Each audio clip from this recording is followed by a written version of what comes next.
Kazwai muri Zimbabwe kusangana zve kwatiri kuita muchirongwa chinonzi Another Level.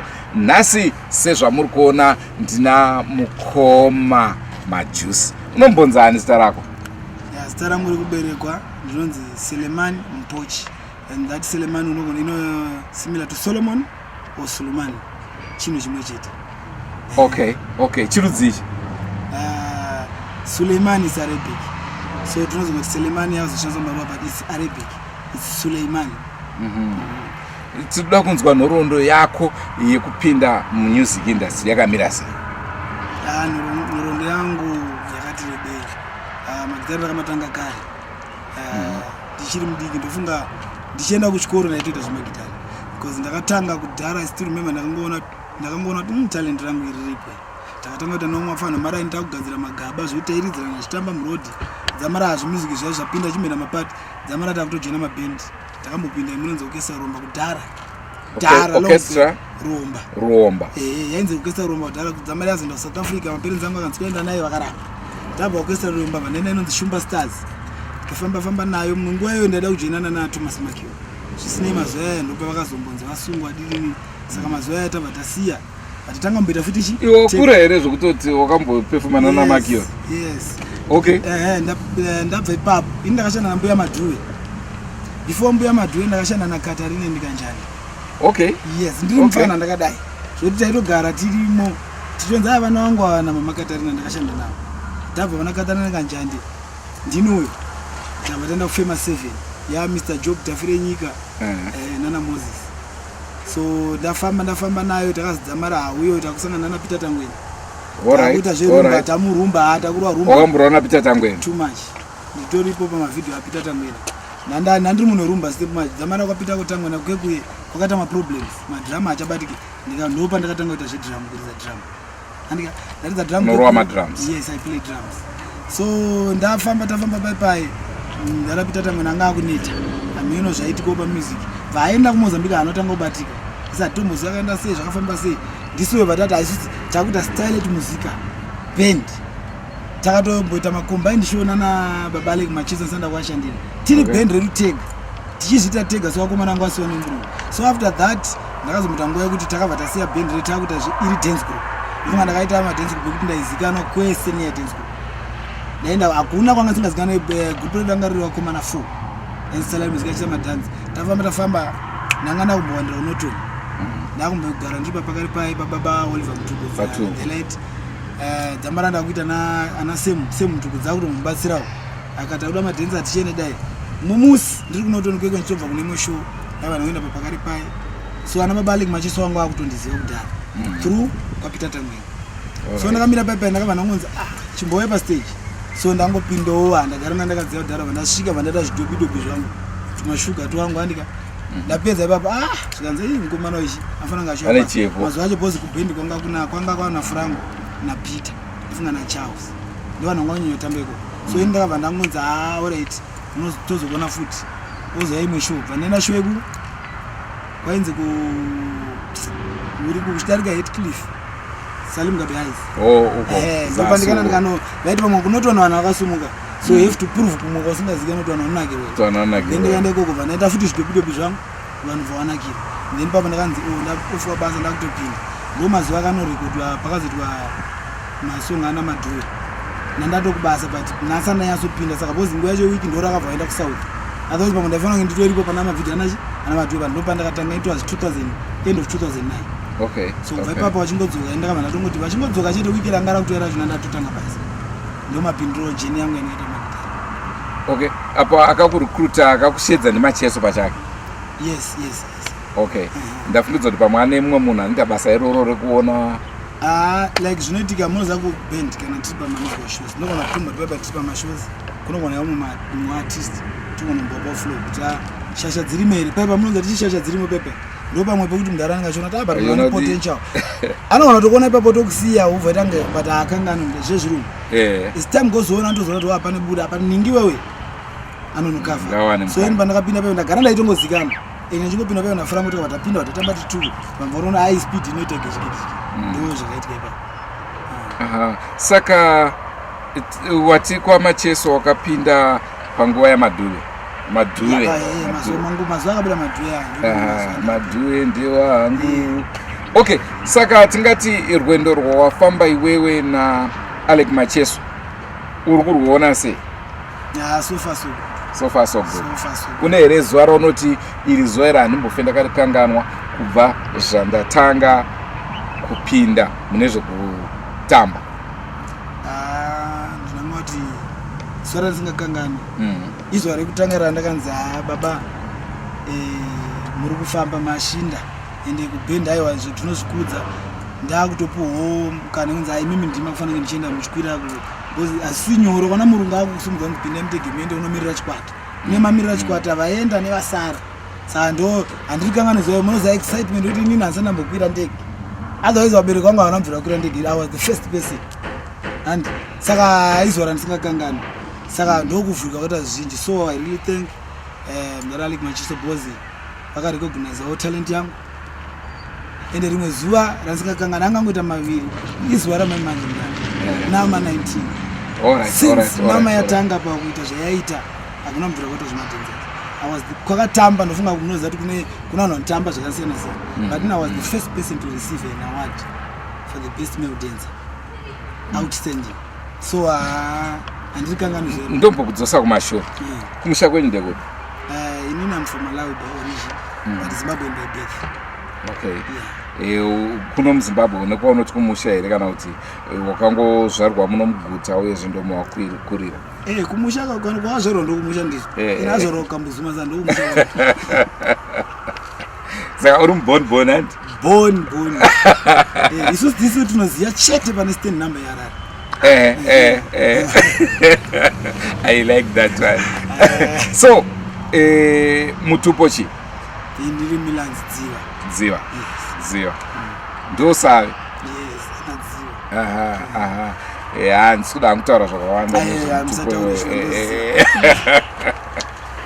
Right, so iwewe wakaroora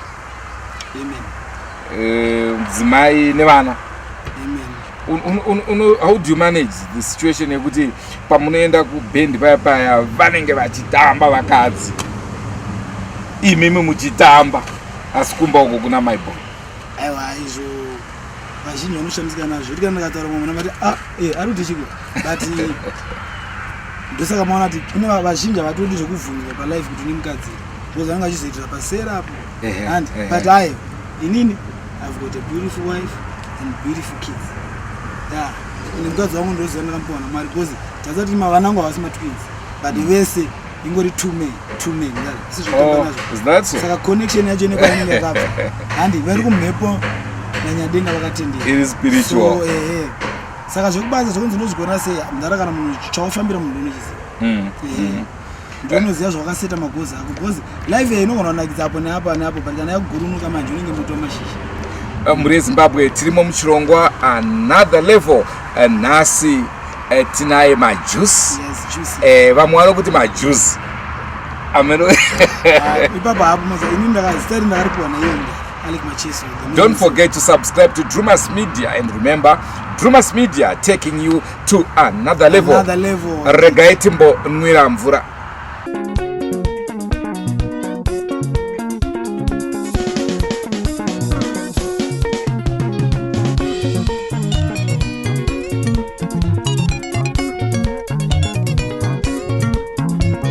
Mashoko anokosha.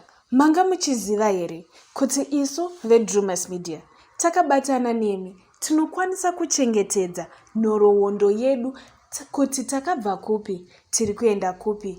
Ndisu vanani semhuri yeDrumas Media tinokwanisa kukugadzirirai mafamily documentaries nemari yakaderera. Inonzi mubayiwa yobhabhatizwa po makari nokuti baba wangu waibva makari sekuru neshamba. Birthday name yangu ndini Messi Maondo.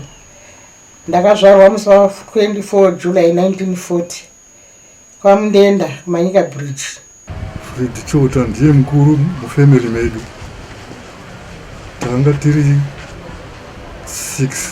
Mazvionaka zvakakosha kuchengetedza nhoroondo dzana sekuru vana mbuya kana isu tichangoberekwa kuitira madzinza nemadzinza achatevera kumashure. Naizvozvo tibatei panhamba dzamuri kuona pamusoro. Dreamers Media, taking you to another level.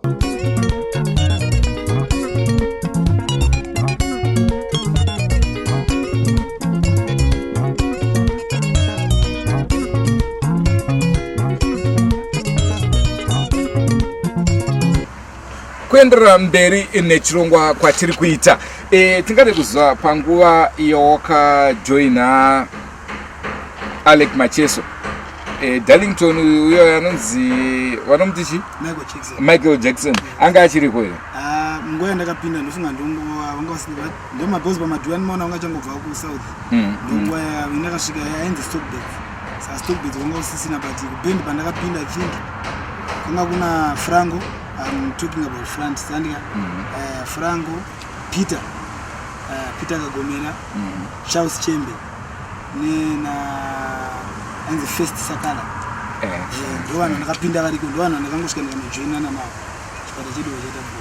Okay, saka ndanganduda kuti ndinzwe pa vatambi, munonzi vatambi here kana kuti pachishona muri vatambi.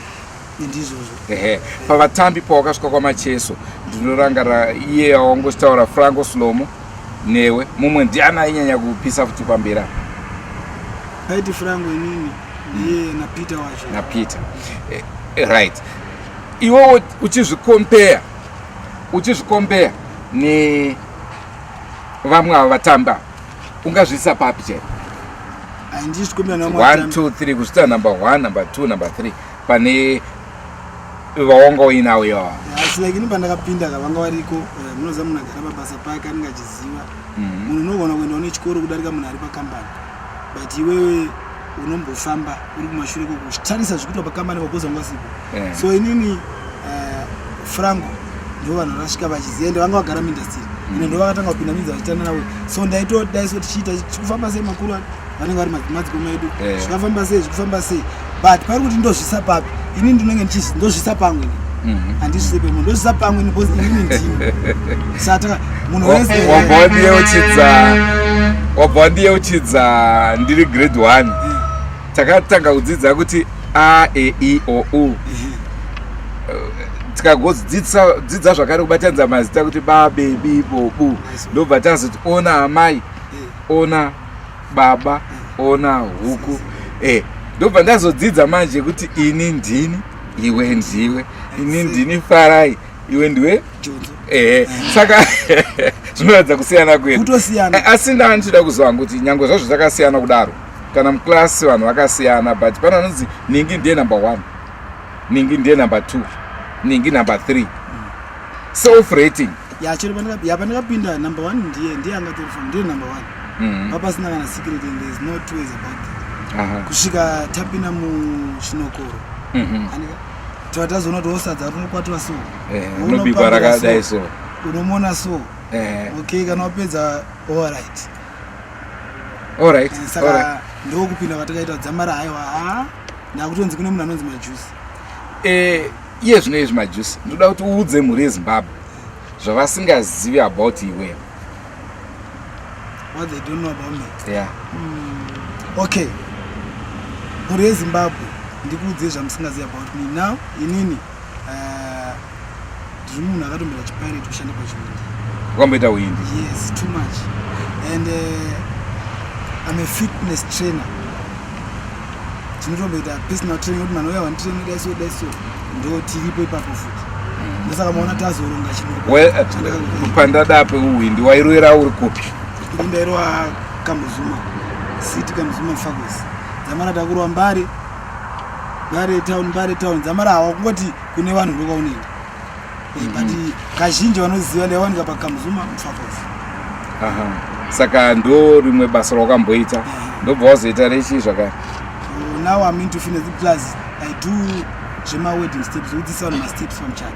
Yeah, like wedding planning, we plan for my weddings. Ndo zvimwe zvandinoita singaziva.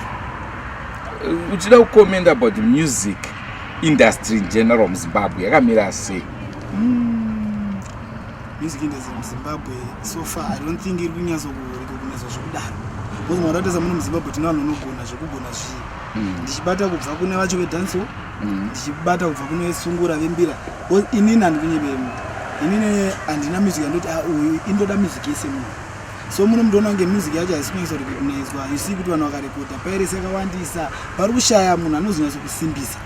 Kuti musicians apa unopedza nguva dzavachidikitira mari dzavo maexpense avo kuti vanhu vanzomita kunanzva kunyazokwenenzverwa kuti uyu akagona panenge pakuzoda kuti akwanise kuwanawo but munhu anobuda paada kuzoti mangwana anotengesa yatozara kudhara maflash.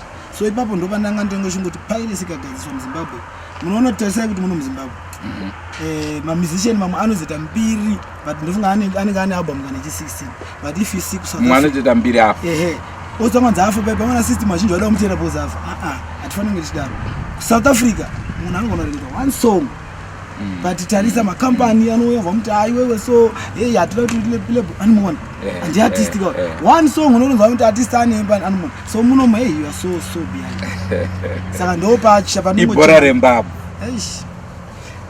Saka tichitarisa maartists emuZimbabwe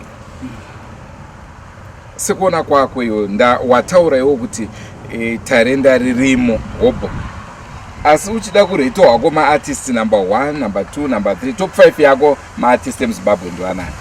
Ndichiverengera vakafa vanhu vasara hatikumboda vasara. Number 1 top 5 yangu number 1 the man himself phenomenal like Macheso, obvious, yes, on top of the rest. Others follow. 2 number 2 ndinisa mukudzi Japanese. Yeah, ndinomuza ndofunga kana mimi can witness kuti ayo ane voice rako rakanaka. Andika pa number 3 ndingaise kunonzani ndesa wingiti. Okay. Okay. Number 4 ndesa baba Leonard Jagat. Number 5 ndinesa Killer T, but you don't want to Killer T na Jessica. In terms, I look at music, you know the moon is in direction in the bottom.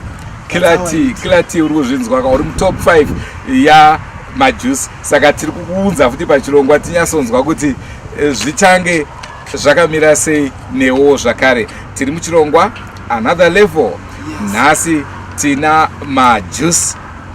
Don't forget to subscribe to Drumas Media, and remember, Drumas Media subscribe, taking you to another level.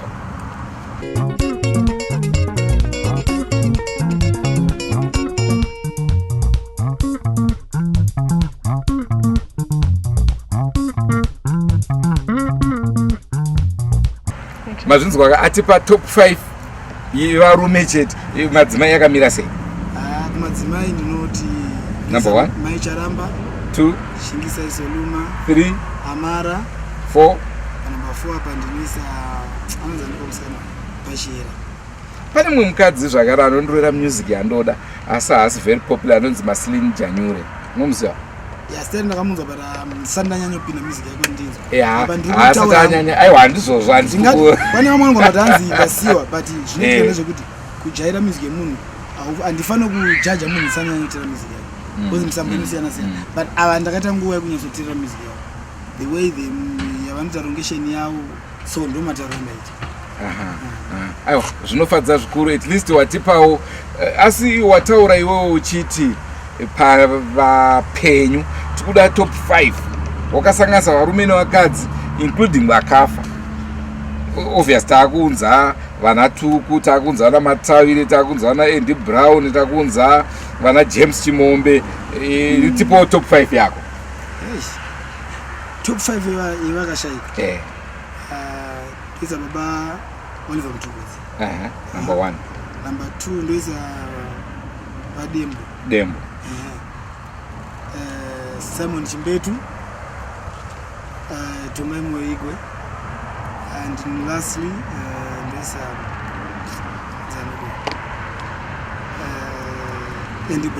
Andy Brown. Wabvisa Dr. Love umoda wakwana. Vanokwana but number yacho aisaita diki tupo.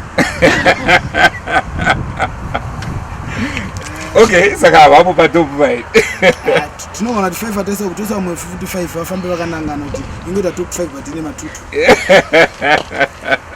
I like that one again. But chinotika pamusic mamwe ini ndaita neuyang but because good yenyu pamwe isi good yangu. Tinogona ndosamba ndona mwanda caps mwanda dimbari. Unombofarira chii kunhabvu? Aiwa caps. Caps. Muno muZimbabwe ndoda caps. Okay. Taendawo kunze Chelsea neBarcelona. Zvekuti ukatoona vakomana vebhoso vachirova bhora hapana chaunombospaka wako. Kuzongoombera kuti sport ndeyedu ende ndevedu hakuzoti kuti ndinoda yakata zvinoti ava ndavavengi because uyangona zobvawo yakava caps ndovada vese asi yandosapota Caps United. Alright. MaJuicy mukepekepe. Aiwa kepekepe. Aha. Ndezvipi mashoko ako ekupedzesera? Asi tisataenda kumashoko ako ekupedzesera, tiri kuona vanhu vakarwa naAlec Macheso vakawanda vakazosiya vachinotanga zvikwata zvavo. Une chinangwa chakadaro here?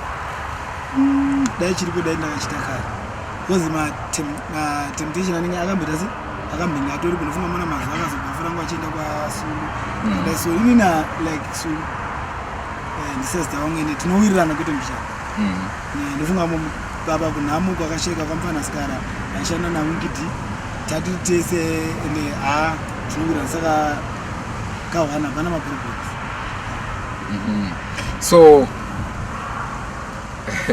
alright, mashoko ako ekupedzisira kumhuri yeZimbabwe. Mashoko angu ekupedzisira ndinoti simba rehove riri mvura ndichireva kuti simba remuimbi riri muvatsigiri. So imimi vana veZimbabwe ndinokumbira kuti mutsigire maartisti enyu, handikudze kuti upi kana kuti upi, asi iwewe waunoda anokufambisa ropa rako mutsigire. Ukanzwa kuti abuditsa usafarire piracy, enotenga seed rake kuti iye mangwana akwanise kuita sei kukubikira zvinonaka zvekuti iye anenge asuka bati mangwana manje akaenda piracy baita piracy haachakwanisa kubika zvinonaka, angoita zvekiyakiya mangwana makuti apera. Apo wataura of course ndangati ndo mashoko ako ekuita se ekupedzisira pandambokubvunza zuva rausingakangana ukaritaura. Ko zuva rakakubhohwa sitereka? Zuva rakandibhohwa ndiri kubhendi, vamwe adai ndagara bhendi ndiripo, kunomwe vakamboya bhendi vangavanyuwani vangamboturwa asina ndako. So ndiri bhendi membe tadai so tiri bhendi hainitona kuti hai zvinozvitiriko ndikungana ana frangu wangu asisi ndakutoti hapitonzi pakuenda UK nditofanira ngati hai ndako ndiku London ndakutoza ndikuenda London but pekupedzisira pacho takazonzi titora mapassport vanhu vanzi mavisa vakatita inini pamwe hapana kondipi kudhara pachiri kumanija vanhu ndaratsanika ini ngiri ko nambia andipo inini mandijamba pazvanzi kona unenge uri kunyuwanze ufiye kuti plus nekungwasangwa tonzi uyu anonosara so ndo zvakatanga zviripo papa ndikafiye kundosara saka ndakabva ndanzi ki goro ane gogora ndakazopepuka vanhu vakulata saka ndozoa ndisingakangano ndakasiwa ndege ndakatemba ndakazoenda hangu asi tozotarisa kwatiri isusu vatori venhau taakumanewspaper mashandiro enyu imimi maartists nemajournalists akamira sei? ukama hwakamira sei? like inini hangu sofa ndaiminge ndine problem ndara zvaindishota pakuti unoziva kuti panongomati pamwe unoti anouya achikuvhunza journalist nyaya handi ubva wamumudza kuti nyaya yakamira soso but painozonobudwa uko hazisirizvo inenge yane pai uyu munhu akandibvunza wani handi patonomwe mutore nhau akatomboita mistake yekuti takatombosvika pekuti akamboya mweshoni katombomuti hayo nhasi ndokupedzera ndautatombomuita rafu nenyaya yekuti unenge wataura nyaya yako munhu ozona misi painoti MaJuicy akazoita zvakazvoti mukadzi akatisi mukadzotodaiso kuti ndo zvamakavauzai handinambogara ndataura izvozvo but now I think relationship yangu nevanhu media haibholanda especially boys vekuhera utoshimekiswa haiwa haibholanda hatana problem nekunga kana imi munoziva kuti mukanditi MaJuicy todaita zvakati ndomhanya bhozi munoziva kuti tine chi chinowirirana chinodiwa bhozi hakuna chinhu chinonakidza kuti munhu akakuvhunza chinhu handi womupindura but problem yako iwana not even a single day wakamboti mudhara mira apa ndikudzidzisewo kuti zvinoitwa sei because inini kachipo changu ndichongotaura so ndodawo kumbotamba kana one day chinoitika ndezvekuti ndaimboda kudaro pandakaona kunge makanonokera Colgate because madazokesha mazino maona kuti mumba ikorere pamarket saka patakutongotiraya kuti tingo saka wakundishedza kuzumba mukatangira ikoko muri yeZimbabwe anga ari mafaro angu kuva nemi muchirongwa chanhasi another level vaudzeka Drumas Media. Drumas Media. Yeah, Mr. Neshamba, and don't forget to subscribe because Mr. Neshamba is taking you to another level of levels. Thank you.